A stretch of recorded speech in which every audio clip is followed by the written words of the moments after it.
This show is sponsored by MidasResources.com, your trusted source for precious metals since 1996. Call Midas today at 1-800-686-2237.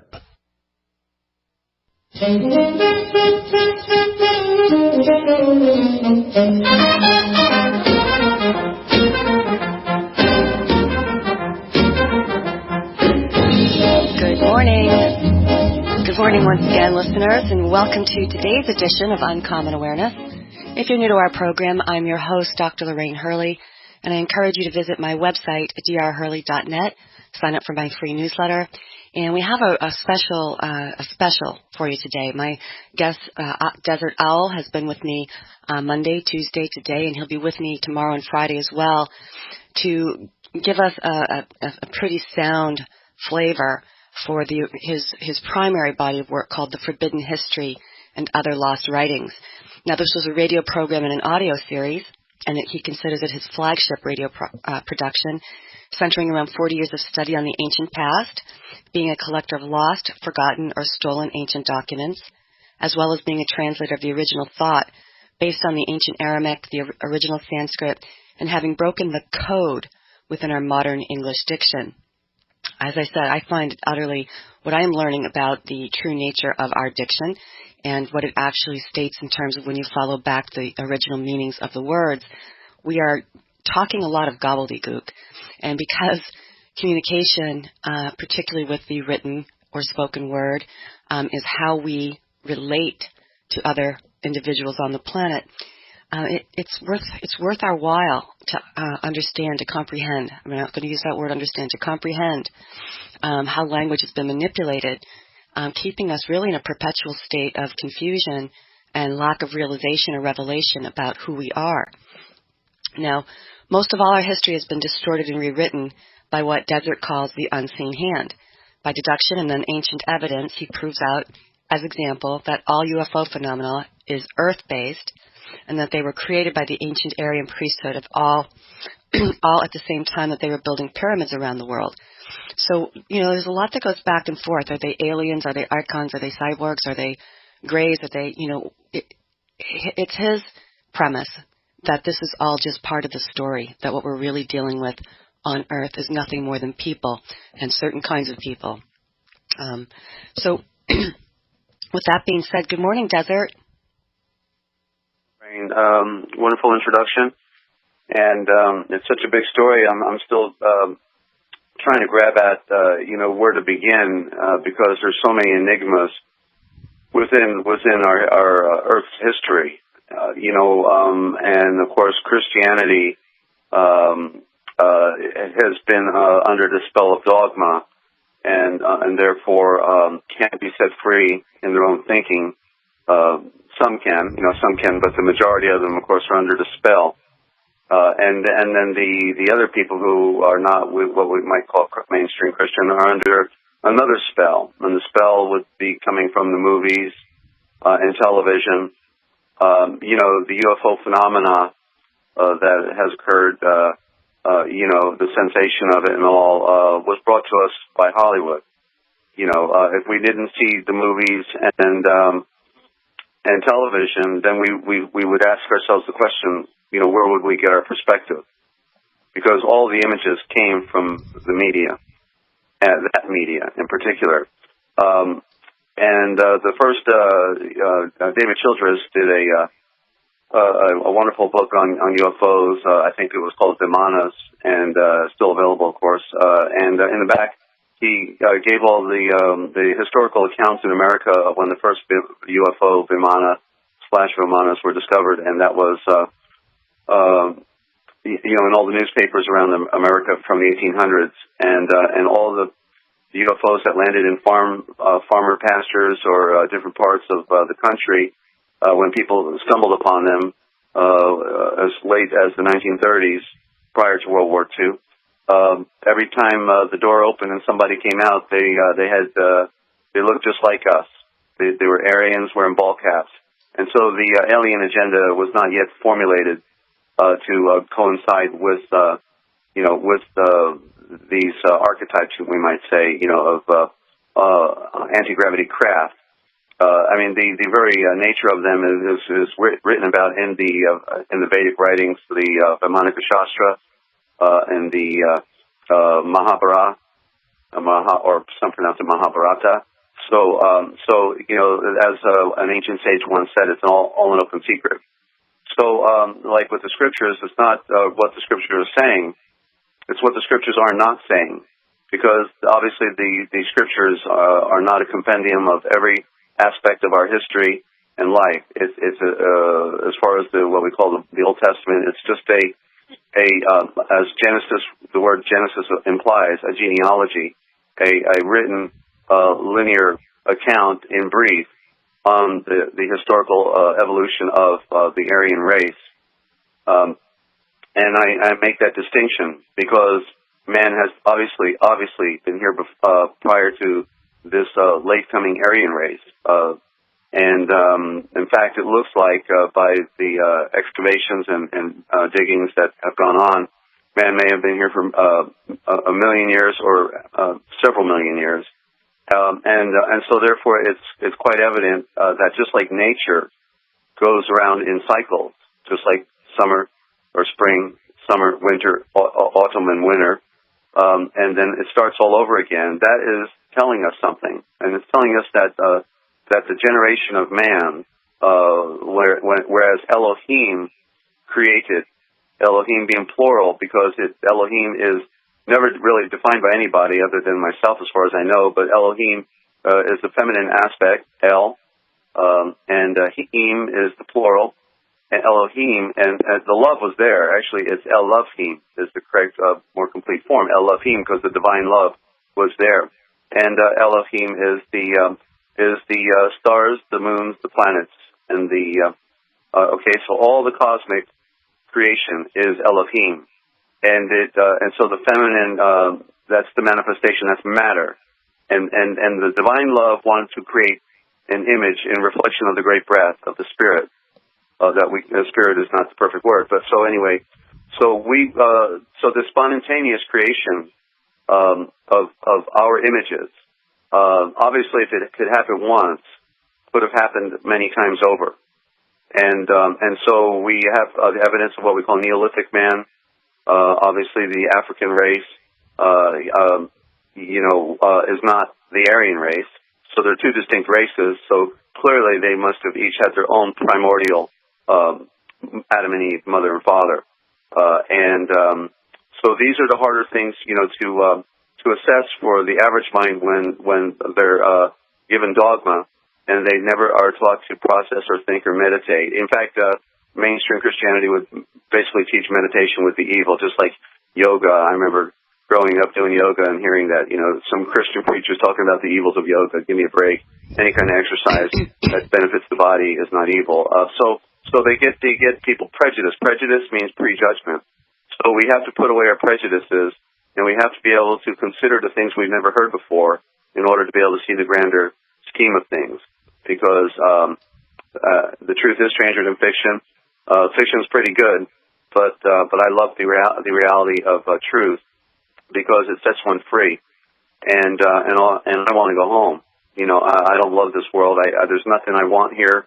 I've sacrificed. I haven't had an automobile since 1996 because my radio ministry and political activism never allowed for an automobile. So that's okay.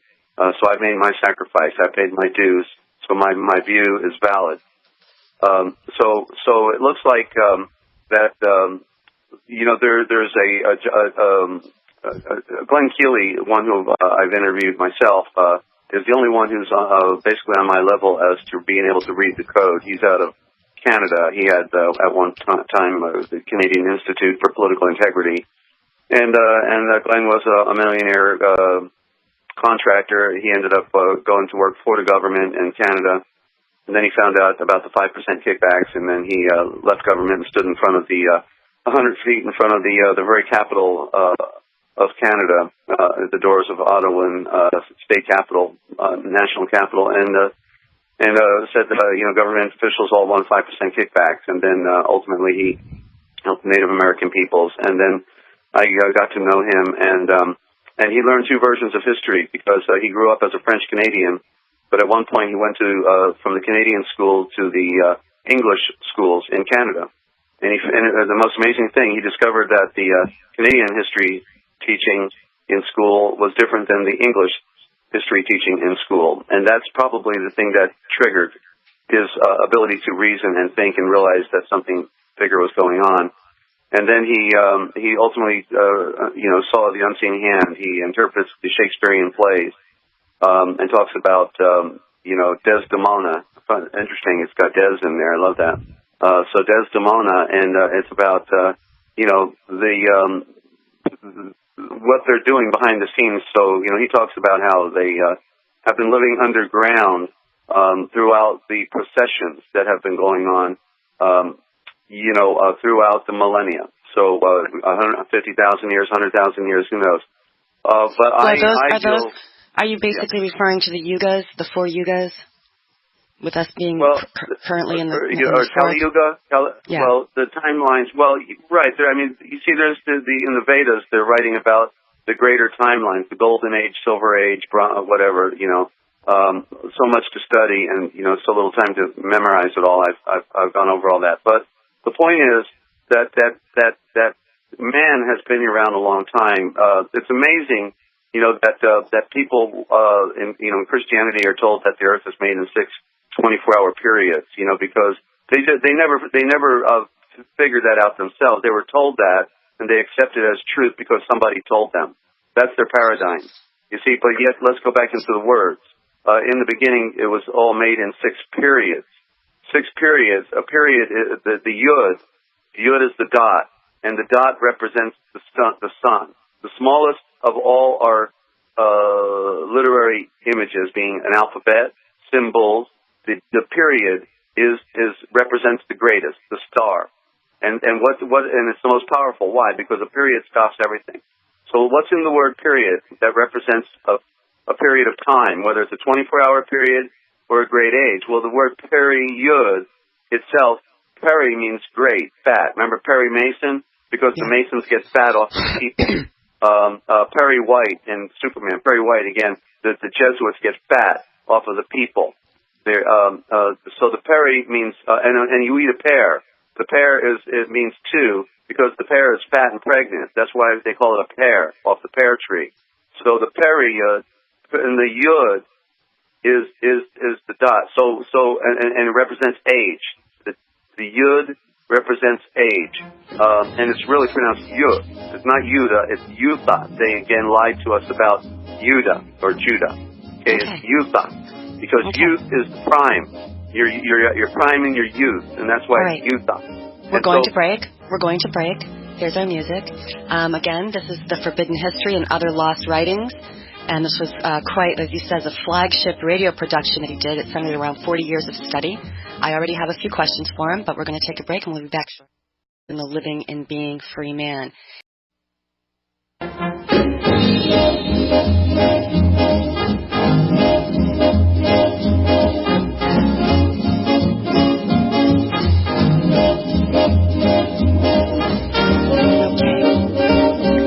And I do want to let you know, listeners, Desert has been quite generous. If you support Uncommon Awareness today, if you go to drhurley.net and make any size donation, he has a paper here, the 12 articles on the organic natural right, being the pure law that is found within the living and being free man.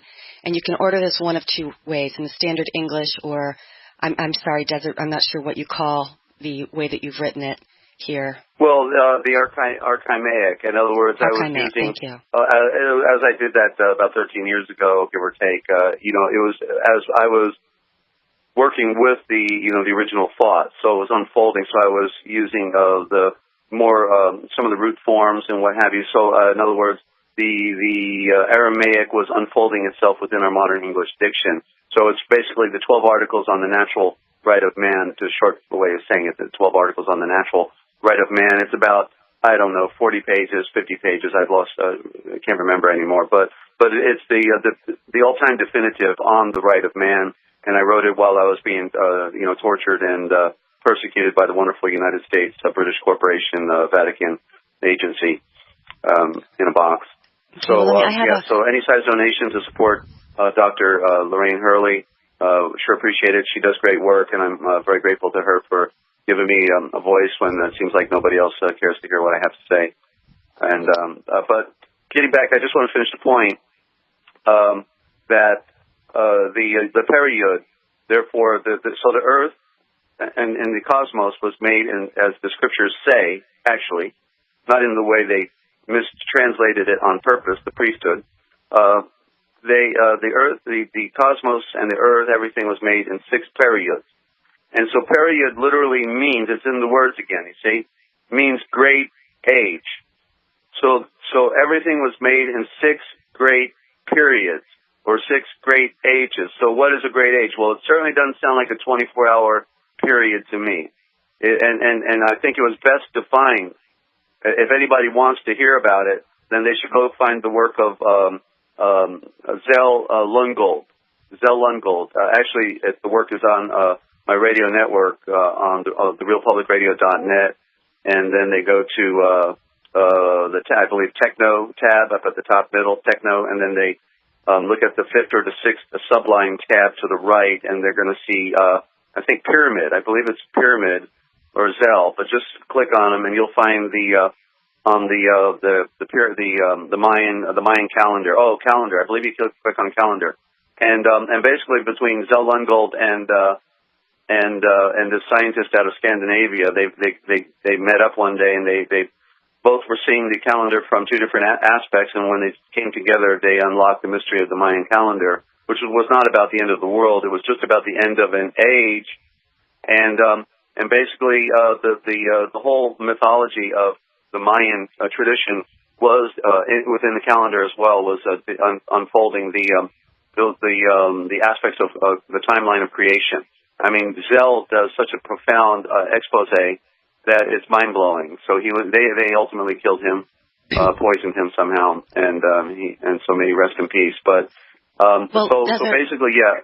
6 billion years, more close to 6 billion years than 6 24-hour periods. Go ahead. Right, and we have someone like, a contemporary like Graham Hancock, who's been around the world deep sea diving and has photographic and other evidence of very advanced cultures under the water. These things, you can't get a traditional historian to pay any mind to this, or a traditional archaeologist. And of course, with the pyramids, we now know that they're all over the world, and we know that what the pyramids were actually for. I'm not an expert on this. I do remember the pyramid of Joseph being discovered to be an actual sound healing chamber, and this one scientist that was examining that looked at it. So clearly, there were very advanced cultures, very, very technologically advanced cultures on the planet. Well, and I just want to ask one question, though. I just want to say, wait a minute. I just want to say right out the gate, they were advanced. You just said it. They were advanced right out the gate, and that's where we're going. So what's your question? The question is, you'd mentioned that all UFOs are basically, constructed here. We do know that Tesla, was basically had his work stolen when he came out with anti-gravity and free energy. But I want to ask, how does this tie into things like crop circles? This is what I'm kind of curious about. Yeah, I can talk about it. Yeah, okay. Well, and by the way, and where did Tesla get his information? He hung out at the Vatican with his father. Okay, so he got the knowledge from the Vatican that was hiding, all of this esoteric knowledge, and so you brought up crop circles. Excellent. It seems like we'll go to break, and when we come back, we'll have you give your view on crop circles, because I'm utterly fascinated by them.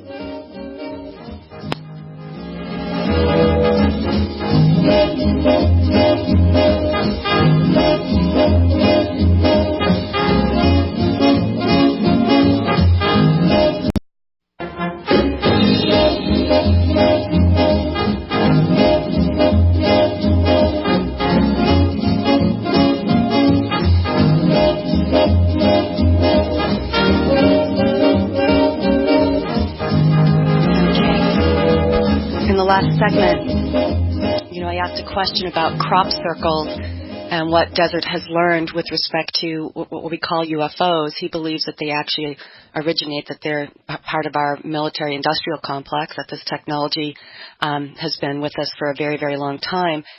And, one of the things that I mentioned, Desert, to you in a phone conversation we had, is that I've been, many credible scientists and people have said to me that the military is actually technologically advanced by hundreds of years beyond what the average person can possibly understand. In other words, there are technologies that they simply don't make a part of our public life, but are nevertheless, they're quite capable of. Yeah, okay. I can't believe I just came back for a 2-minute segment for 5 minutes of commercials. It really blows the rhythm, of doing a program. They had to do them at the top, at the bottom. I did the realpublicradio.net, no commercials, so we can have an intelligent conversation. And for the last several days, I've had trouble just having a normal conversation with you. Come on. I did it without a job. I did 6 days, prime time, 7 days a week, no commercials, so that people can have intelligent discussions. Top and bottom. Give Dr. Hurley top and bottom commercials so that she can have an intelligent conversation with people that come on here. They're not going to change their organization for me. I forget the dialogue by the time I come back from commercials. Forgive me, Lorraine, okay? But they claim they want to be here for information. But I can't believe I was just on for a 2-minute segment with 5 minutes of commercials. So I'm going to try to get my rhythm back and have an interest in discussion. Okay, forgive me. That's all right. Let's go to crop circles. Crop circles, yeah. Okay? Because, you want to go to my website, realpublicradio.net, and you go to the Techno tab again, and then on the fifth or the sixth line to the right, you're going to see crop circles, or circles. Okay? Now, you tell me, go to the very bottom. And because, it takes a long time to figure this stuff out, okay? But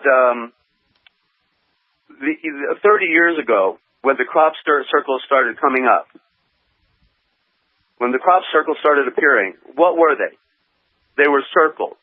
Just plain old circles. And people go out in the field, they say, look at this, a circle. And all the grass was pushed down.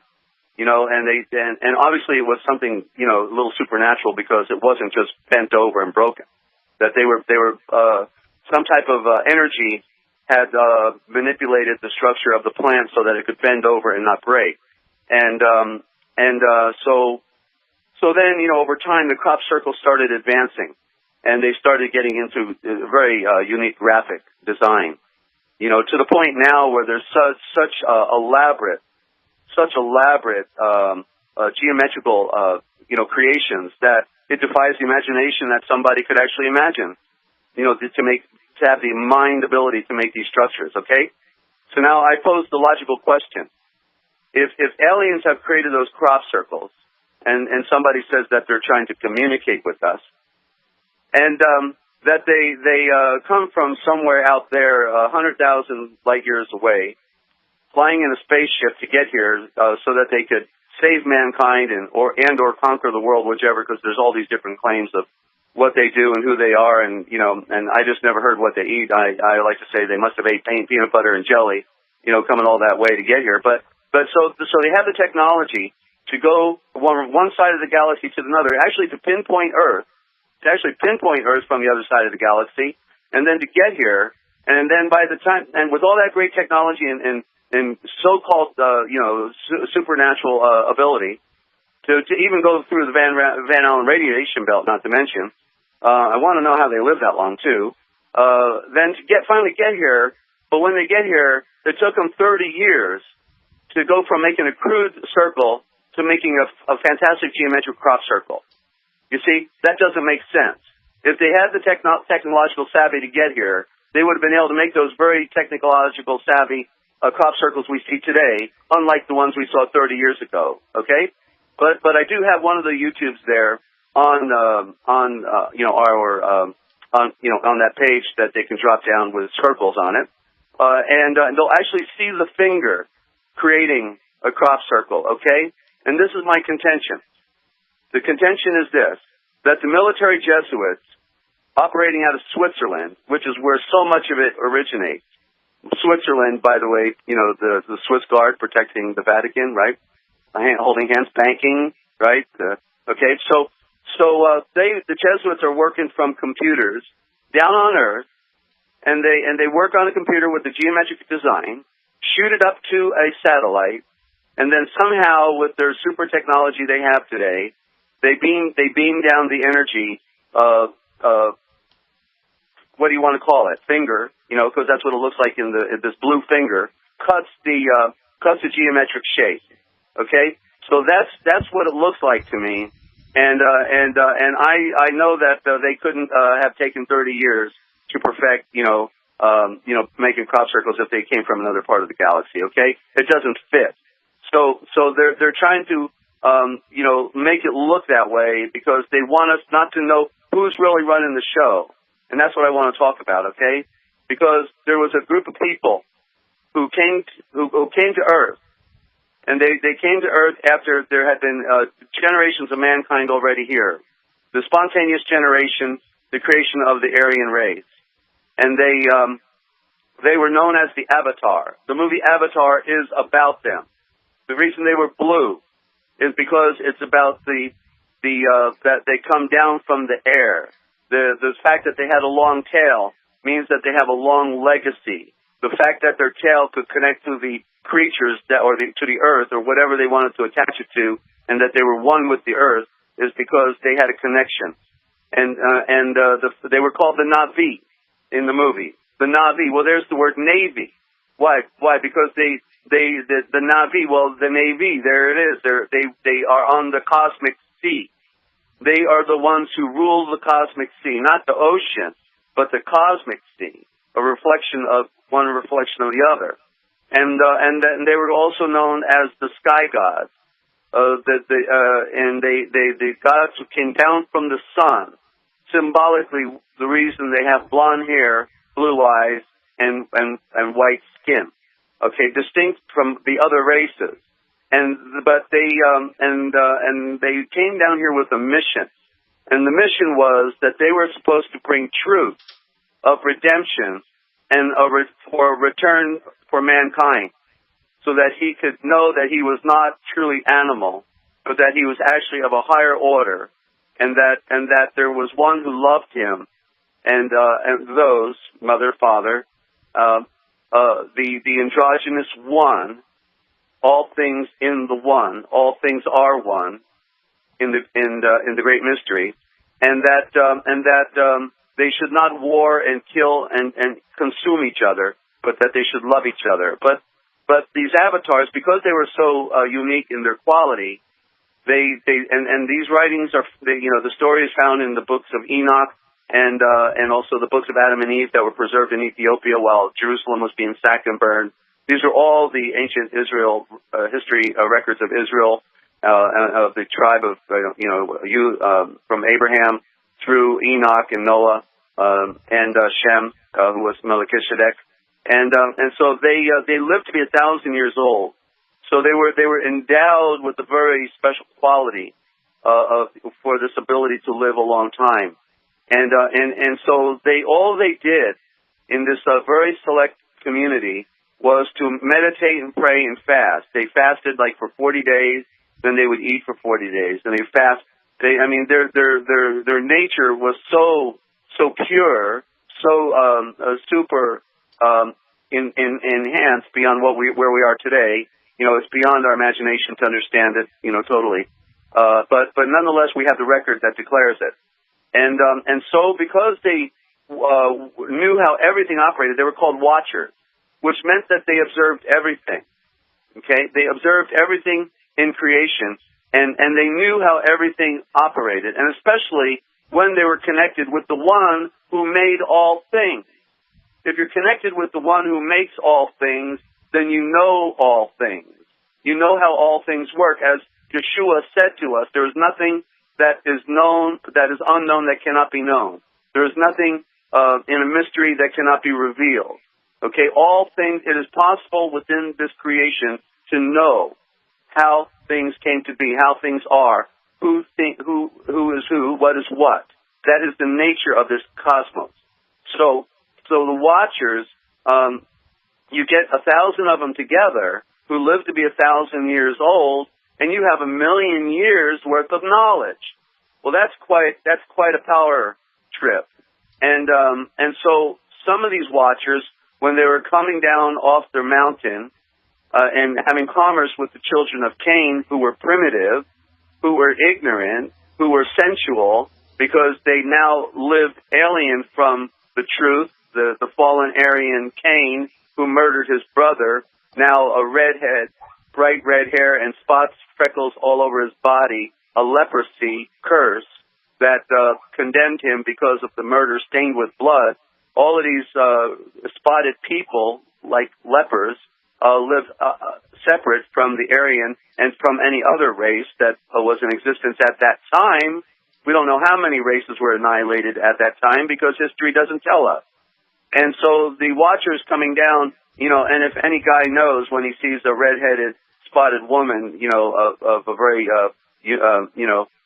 slender form, the Irish women are very beautiful. This very unique quality has an exotic, sensation, to see, a beautiful redhead. There's something different about, this quality. So you can imagine the watchers coming down, and then they see these half-naked, red-headed women, and they're at the time, it says, as in the books of Adam and Eve, that they're having horse races, and they're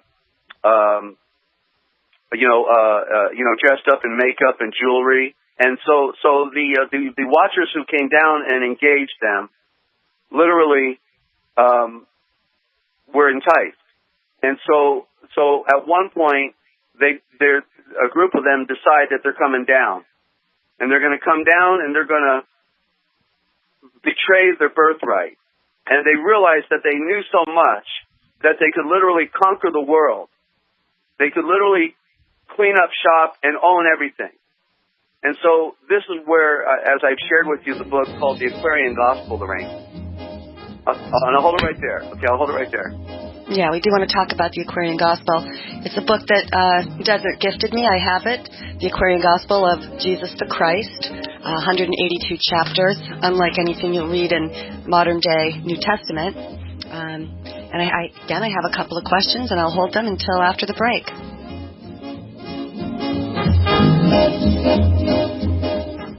To finally get free of IRS debt with the IRS's new program. Okay, we're wrapping up the first hour. We've got a few moments to do that. And Desert, we left off with you starting to share the Aquarian Gospel of Jesus the Christ. But I do want to make a comment as far as spontaneous evolution goes. David Wilcock has done some pretty good research and work into, basically he does his homework. And it would appear that spontaneous evolution is a phenomenon on Earth, as evidenced by the fact that something is there, one day that wasn't there before, or anything that it could have systematically evolved from. And this, I'm told, has to do with certain energies from the sun. As we move through the ages, the phenomena of spontaneous evolution. And I think, Desert, is that what you're implying with the Aryan race, that it was a spontaneous evolution of a particular race of people on the planet? No. It's similar to what you're saying, but I mean, spontaneous creation means when men and women are created on Earth, because they're not naturally evolved. All of creation evolved. The only one that is not part of the evolution of the nature of this universe is man and woman. We are spontaneously created by Elohim on behalf of Yahweh, the Father, the Mother Father, the One. Okay, when the Mother Father wants to have a new race of people to come onto the scene on this planet or any other planet anywhere. It's not that I don't follow life exists on other planets. My contention is that we're in a bubble, in an envelope, and we cannot go past through the radiation belt. This is our Garden of Eden. This is our home. The Garden of Eden that Adam and Eve left was their paradise, not the physical garden, but the esoteric inner garden, the peace, the purity, the innocence, the divine love. That's the garden. Just like, the kingdom of heaven is not a piece of real estate. It is a state of being. And so the Aquarian Gospel, for the record, for your friends and listeners, I've read it over 25 times now, foremost expert in it, discovered it 13 years ago in a used bookstore, and it was one of the last lost writings I had actually discovered. I had heard about it, but the prejudice that was built against it through the propaganda always dissuaded me from ever looking for it. And then when I finally found it, I was blown away to realize that this was actually the original gospel. I don't call it the Aquarian Gospel.